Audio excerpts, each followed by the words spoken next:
La desaparición en el faro de Alan Moore es uno de esos casos que te persigue, no por lo que sabemos, sino precisamente por todo lo que ignoramos. La historia oficial nos dice que una tormenta brutal y una ola monstruosa se llevaron a 3 hombres experimentados. Un accidente trágico, en fin, del expediente. Pero si te quedas solo con esa versión, te estarás perdiendo la parte más inquietante de la historia. Porque cuando los investigadores revisaron la isla con más detalle, después de que el equipo de relevo encontrara el faro vacío, descubrieron algo que no encajaba con ninguna explicación lógica. El terreno alrededor del faro, un promontorio rocoso y sólido, mostraba marcas profundas en la piedra. No eran simples erosiones del mar. No, eran surcos irregulares y violentos, como si algo enorme hubiera impactado contra la roca una y otra vez, con una fuerza descomunal. Pero lo más extraño no estaba afuera, estaba dentro. En el nivel inferior del faro, una de las sillas de la cocina estaba volteada. No estaba rota, ni dañada por el agua. Simplemente estaba fuera de lugar, como si alguien se hubiera levantado de golpe. Un detalle mínimo, casi insignificante, pero suficiente para romper la idea de una desaparición ordenada y tranquila. Junto a eso, una caja de herramientas estaba abierta en el suelo, como si uno de los hombres hubiera sido interrumpido en medio de una reparación urgente. Pero ¿qué podría ser tan urgente como para abandonar todas las precauciones? Los informes oficiales nunca lo explicaron, pero los investigadores privados y los historiadores del misterio sí se hicieron la pregunta clave: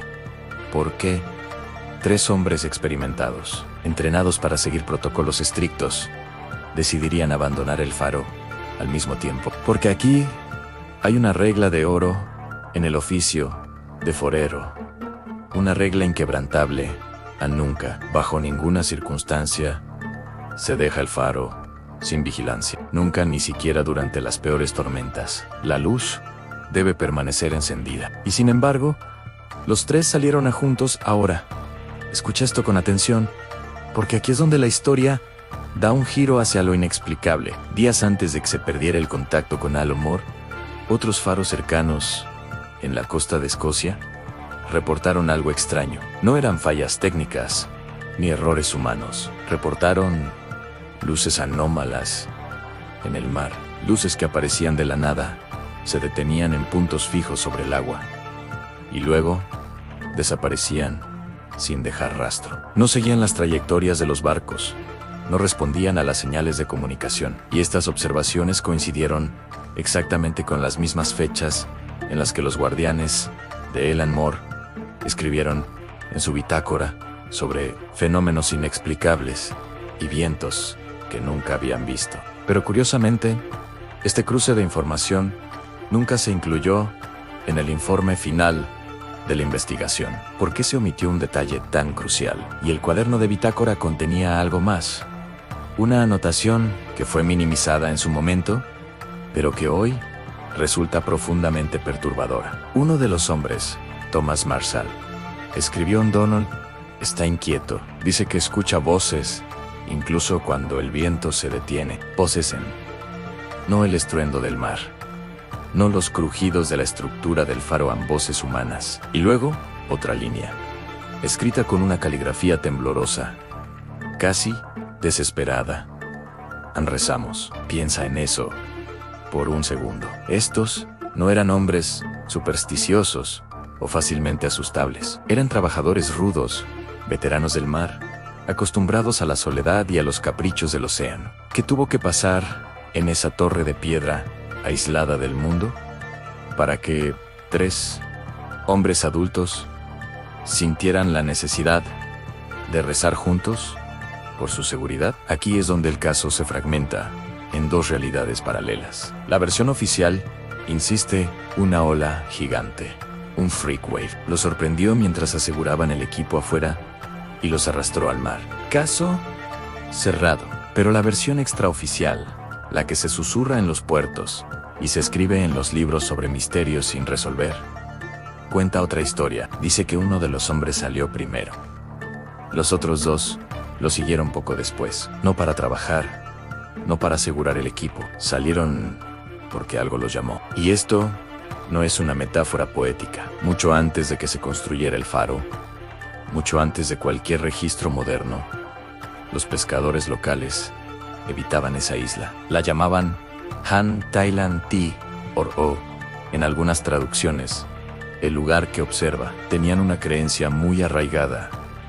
Decían que cuando el mar alrededor de la isla estaba en una calma antinatural, no significaba seguridad, significaba que algo estaba esperando. Algunos hablaban de presencias que se sentían en el aire, otros de sonidos que no provenían del viento ni de las aves. Y había una advertencia clara que pasaba de generación en generación: nunca respondas si escuchas que te llaman por tu nombre en esa isla, porque si algo quedó claro después de años de análisis de este caso, es esto: en los hombres no huyeron del faro. No hay señales de lucha ni de pánico en el interior. No se escondieron, simplemente salieron, como si alguien o algo los estuviera esperando afuera. Y el océano, como siempre, se encargó de guardar el secreto, borrando cualquier rastro. Hoy, más de un siglo después, el faro de Alan Moore sigue en pie. Está automatizado, por supuesto. Es una estructura fría, funcional y silenciosa, que cumple su propósito sin necesidad de guardianes. Los equipos de mantenimiento que lo visitan, ocasionalmente, reportan pequeños fallos inexplicables: puertas que se abren solas, luces que se activan sin que nadie dé la orden. Nada grave, nada que pueda ser comprobado científicamente. Pero hay una cosa en la que todos coinciden: ninguno acepta quedarse solo allí por la noche, porque el faro funciona perfectamente. Lo que no funciona, lo que se siente roto, es la sensación de estar acompañado cuando sabes que no hay nadie más en kilómetros a la redonda. Tal vez este expediente nunca se cierre. Tal vez la verdad no está en el fondo del mar, sino en algo que habitaba en esa isla mucho antes que los hombres, y que, esa noche de diciembre, decidió que 3 de ellos no debían volver jamás. La pregunta final no es qué les ocurrió realmente esa noche. La verdadera pregunta, la que deberías hacerte, es esta: si tú hubieras estado allí, en esa torre solitaria, escuchando voces, en el silencio, ¿habrías salido cuando escuchaste que te llamaban por tu nombre? Gracias por acompañarme en este viaje a lo desconocido. Si te fascinan estas historias, no olvides suscribirte y activar las notificaciones para no perderte el próximo expediente. Hasta pronto.